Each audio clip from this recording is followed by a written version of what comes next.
Vamos lá, meninos e meninos? Dando continuidade, então, sobre o assunto proteção elétrica, a gente vai falar um pouquinho, né, sobre o caso do surto. Né? Então, o que acontece quando ocorre um surto elétrico?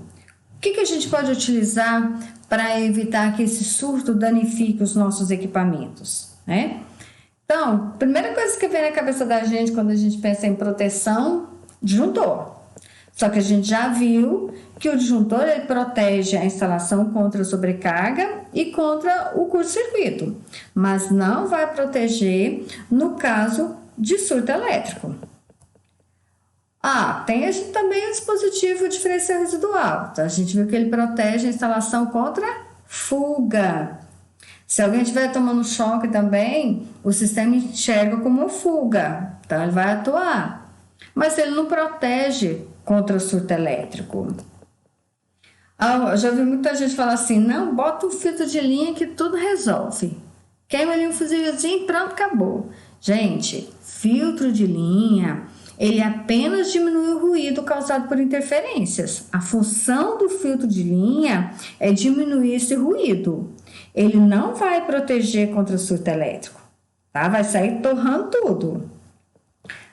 Tem os para-raios, Flávia, né? Que vai proteger as pessoas, as edificações. Realmente, protege pessoas e edificações.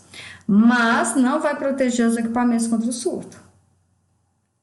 Tá? Então, a gente tem muitos raios que caem em determinadas edificações, protege as pessoas, protege as edificações, mas muitos aparelhos, muitos equipamentos, eles vão ser queimados sim, tá? Então, ele não protege contra o surto.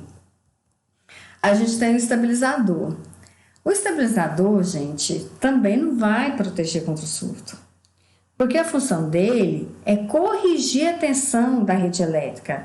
Só que quando a gente tem pequenas variações de tensão. No caso de um surto, a gente tem tensões acima de 5.000 volts. O estabilizador não vai conseguir nunca fazer essa correção de tensão, ok? Então também não serve. Tá, e aí? Vamos usar um aterramento? Vamos usar o aterramento, mas não para proteger contra o surto, porque a função dele é impedir que as pessoas tomem choque em caso de um curto-circuito nos equipamentos. Então não vai proteger contra o surto também não.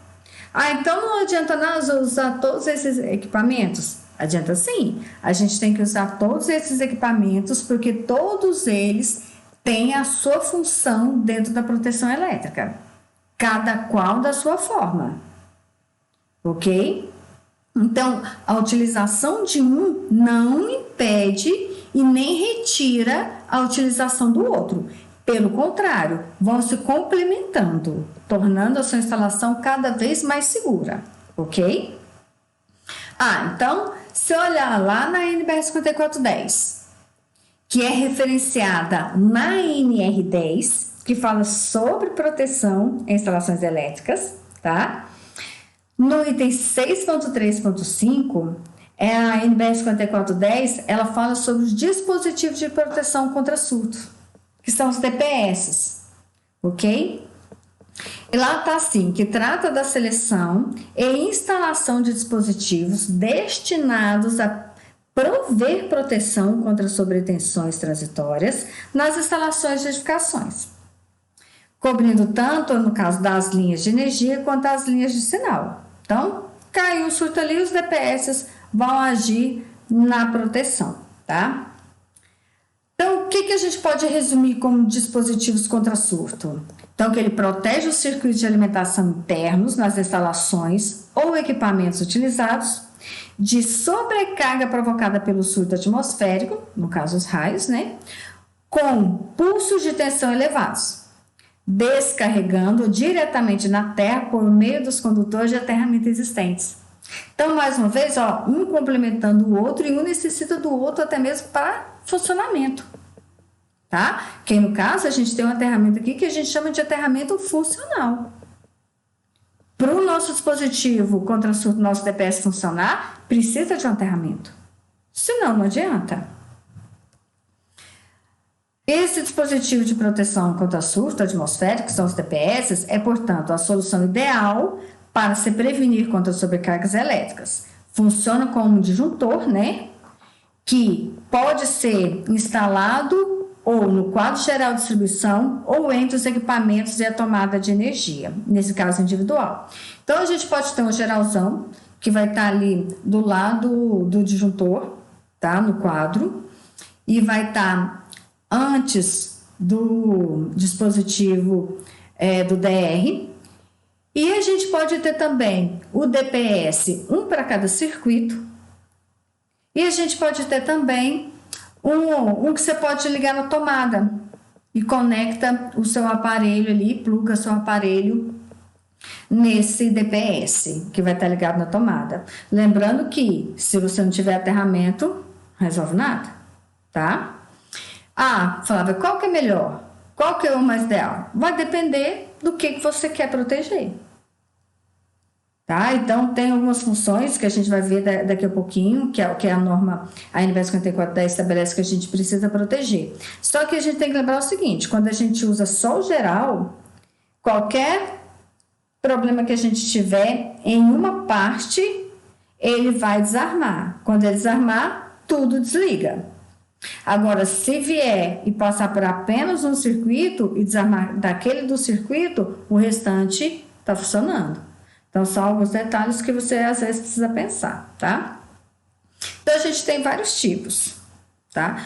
Se a gente olhar, todos eles têm essa tarjinha verde. Essa tarjinha verde significa que ele ainda está em condições de funcionamento. Ele pode até ter já atuado mais de uma vez, mas se a tarjinha ainda estiver verde, significa que ele funciona direitinho.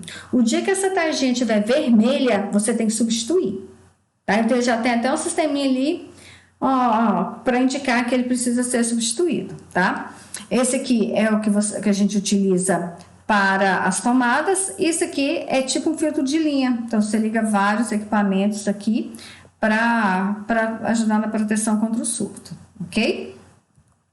Então, como que funciona esse DPS? Ele é um dispositivo de proteção contra surto elétrico que é essencial para proteger os equipamentos elétricos e eletrônicos, evitando com que eles queimem. Então, a gente tem esse vídeo aqui só para você ter uma ideia, ó.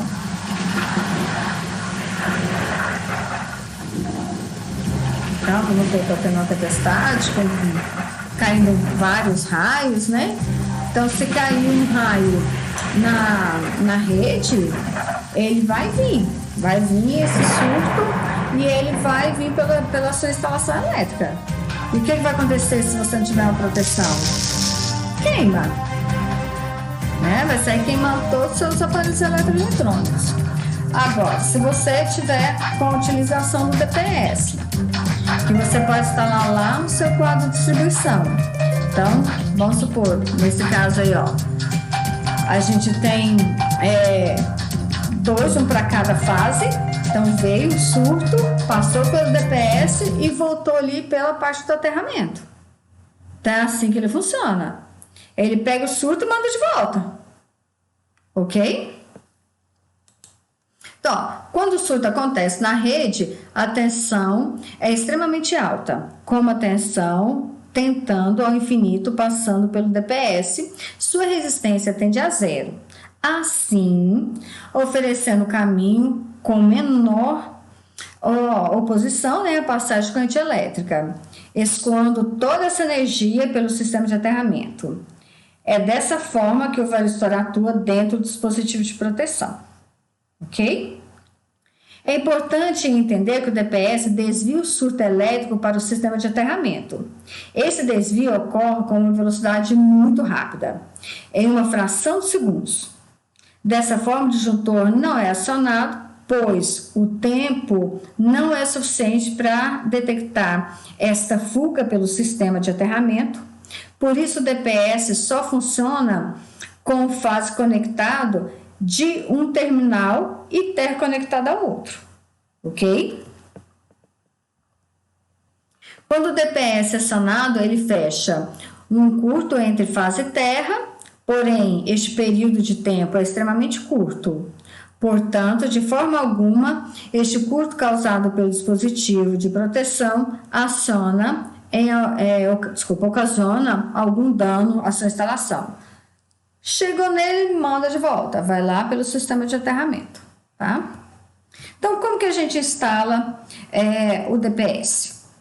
Recomendo você utilizar as ferramentas certas, conforme a sua finalidade. Então, a gente já viu sobre isso. Gente, é muito sério essa questão das ferramentas, tá? A gente já viu e vamos manter isso. Vamos lembrar sempre de usar tanto as ferramentas quanto os materiais de boa procedência e qualidade, para que os riscos sejam minimizados ao máximo durante a instalação, além de proporcionar uma instalação de qualidade. Então, aqui ó, a gente tem lá o quadro medidor, tá vindo aqui neutro, fase terra, belezinha. A gente tem o disjuntor geral aqui no quadro, né, de distribuição. Ligado aqui, ó, depois do disjuntor geral, a gente tem o DPS aqui, que tá aterrado. A partir daqui, ó, a gente tem o DR e vai estar ligado aqui aos disjuntores de cada circuito, tá? Como assim, Flávio? Como que isso fica no meu quadro mesmo, tá? É mais ou menos isso aqui, ó. A gente tem o disjuntor geral, tá?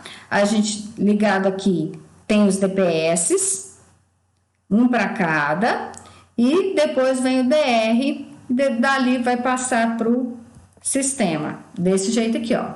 Então, disjuntor geral, no caso que a gente utilizou o termomagnético, a gente tem aqui os DPS, lembrando que o DPS tem que ser aterrado, né, gente? Porque senão não faz sentido. A gente tem o IDR, né? E ligado aqui, a gente tem os disjuntores de cada circuito. Então, essa é a forma básica da gente poder fazer a instalação. Então, a gente tem aqui, ó, o nosso diagrama unifilar, mostrando a forma de instalar, que no caso, esse diagrama aqui é exatamente desse quadro aqui, tá? Então, a gente precisa pensar bastante quais são os dispositivos que a gente vai colocar para proteger a nossa instalação. Lembrar sempre que a gente precisa ter o aterramento, senão não resolve. Posso ter os melhores materiais, mas eu preciso ter o aterramento também. Beleza? Depois a gente continua com outros assuntos para aumentar o nosso conhecimento. Beleza? Não deixem de fazer atividade, ok? Qualquer dúvida, estou à disposição para vocês perguntarem. Vou estar tanto no Meet quanto no WhatsApp, ok? Até mais!